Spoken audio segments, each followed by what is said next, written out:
And I think the understandable consensus at this point, not even just from local media or from fan media, but even from national media, is this team is supposed to be good next year, even after everything that happened last year and how insane it actually was what took place week one.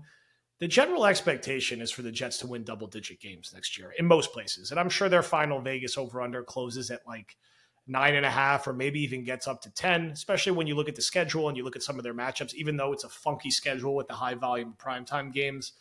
The thought is that they're going to be good. And we've seen this, in the Jets' history.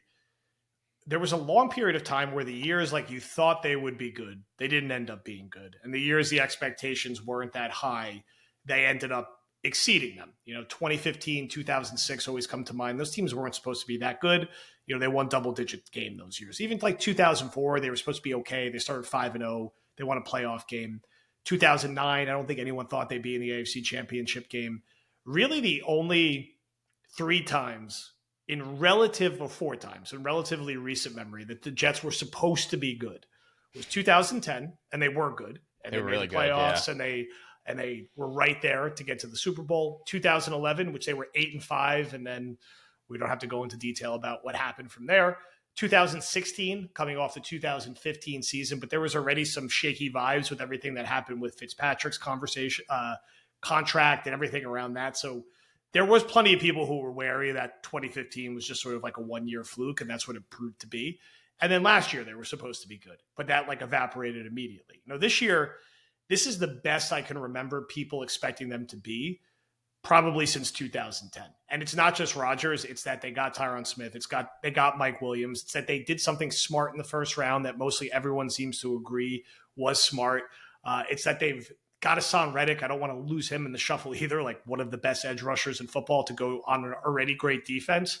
So understandably, people look at this roster and they're like, yes, I know the Chiefs are a dynasty. It doesn't really matter what the Chiefs look like on paper because they're going to be there no matter what. But beyond that, like, wow, this team like might be the second best team in the AFC on paper. All right, maybe the door is open. Best team. The door is open. So how does that make you feel as a Jet fan with these type of expectations? And where is your head at right now as we're recording this in late May? Well, you're always nervous with an old team that the worst can happen, and you're just you're overwhelmed by injuries that the staff can't coach out of. And that's going to be the theme of the Jets this year, because at some point, in my opinion, the coaching is going to have to get them out of a hole. Because that's the NFL, right? It's not a lot of teams I could think of that I've watched where it's like, yeah, they were just really good. And that was that. I mean, sure, there are plenty of good teams, but a lot of those teams at some point had to be coached through a period of adversity.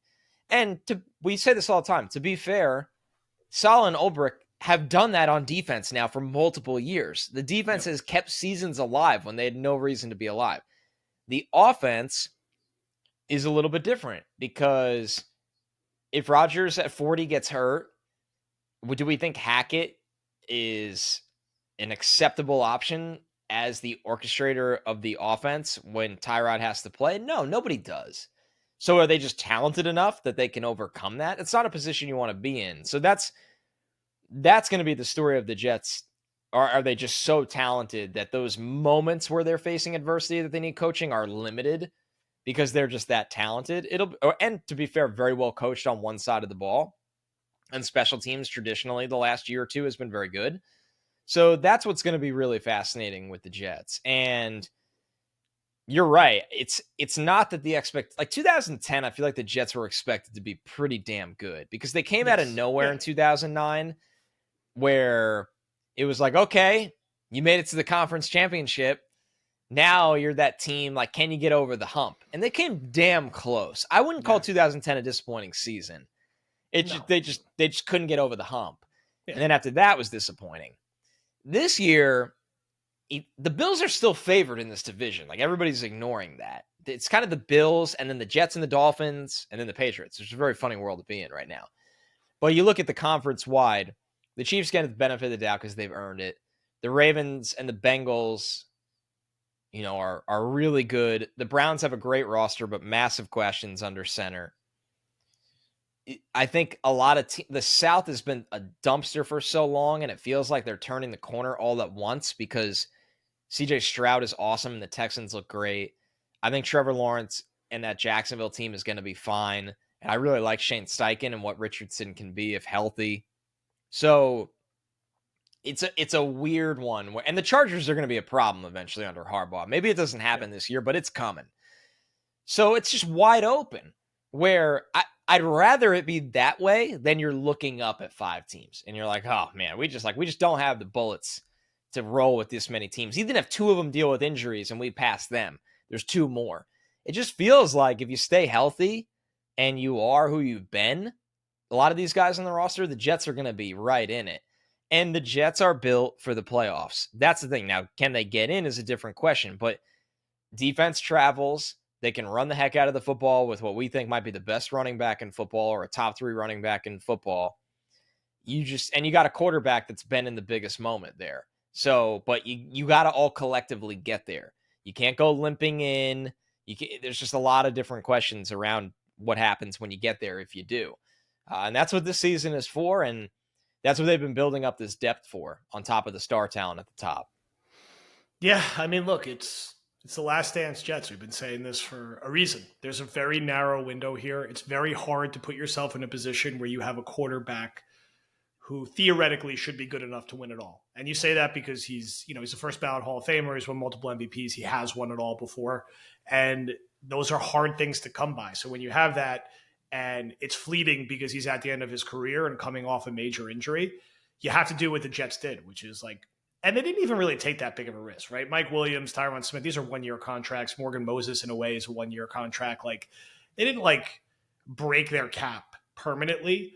There'll be maybe some flexibility issues a little bit in the short term, but that's okay. They push their chips to the middle of the table because they're in a situation where you got to get into the tournament and see what happens. And look, there are still real questions around this team.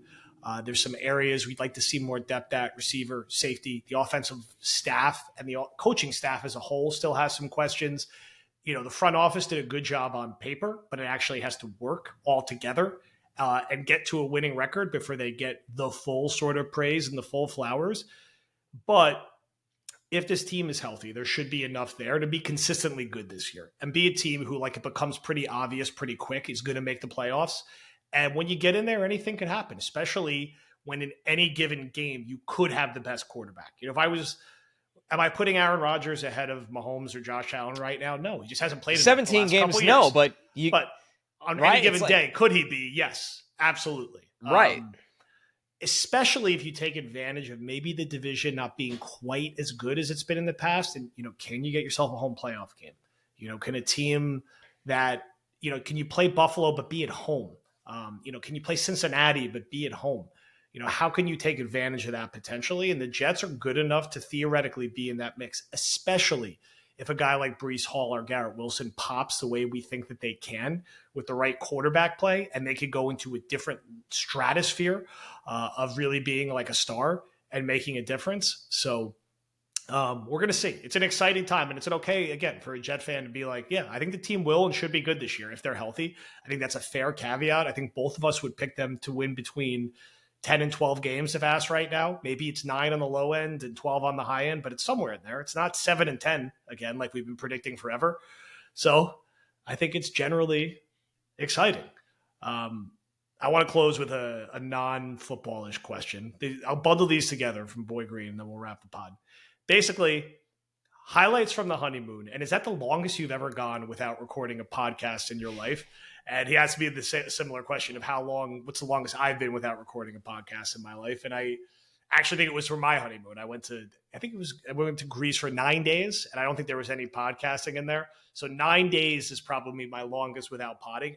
Every other trip I've been on since then, I've recorded at some point if it's been anywhere near 9 days, which is not good, healthy behavior that I don't recommend. But 9 days, I believe, is my record. It was not the longest. So I technically shut down. I said this on War Room. I worked the day of my rehearsal dinner. I went to NBC, did the show, did the rehearsal dinner Thursday night. We had the wedding Friday, and then we left for St. Lucia on Sunday. And we were only there until Friday. It wasn't a very, very long honeymoon. And St. Lucia's relatively easy flight. Like it was about 4.5, 5 hours. I've done much, much longer. So, and it was direct. So it wasn't even that bad. Besides the disaster construction zone JFK is shocking, but that's just what you sign up for when you go to JFK. But 2018, which is a different era of podcasting. I was doing Stick to Football then. I was doing a couple things, but not as busy as now, just from a straight podcast format. I was in Europe for a little over 2 weeks one June, and like that was pretty crazy. There wasn't a lot going on, and it was a different trip because when I would go get coffee or something, I would grab Wi-Fi and like check my phone because it was just a different kind of trip. This trip, I was literally sitting on the beach drinking beer. Like I don't want anything to do with my phone.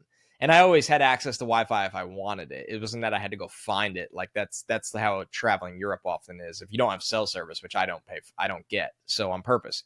So no, it wasn't. It was pretty quick, but a lot happened. Like I got married and then I was away and nothing went on in the football world at all. So I didn't have any FOMO or anything like that. I was really just keeping an eye on the Rangers playoffs at the sporting world. So no, it wasn't at all, but it was the perfect kind of break because it's definitely the most detached I've been from being like, I didn't bring a computer.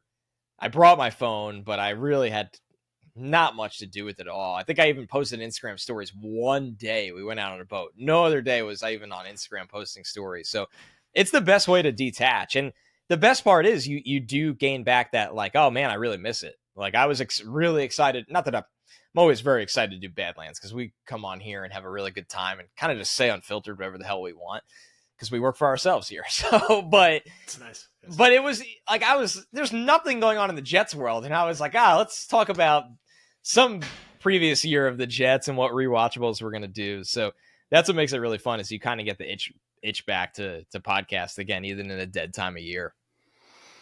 All right. Oh, highlight of the honeymoon. Was that part of the question? Actually a key thing. Yes. That's a very key thing. Say something nice about your wife is the highlight. Your wife is the highlight of the honeymoon. Yes, being with her is always the highlight. But one thing, of course, I did with her, we did a boat, like one of those boat tour days, and pretty much just drank a ton of rum, went snorkeling, and was out on a boat for like 7 hours. There's nothing better than that when you're just driving around an island. So I didn't drive the boat. If you're wondering, I drank a lot of rum, so I did not drive the boat. But that, I mean, I'm a very simple person when it comes to water. If I can jump off the boat and look at some fish and have like 7 glasses of rum punch, I'll be in a really, really good place. So that was what are honeymoons supposed to be like? You're just relaxing, enjoying your new marriage, and just decompressing. It was perfection.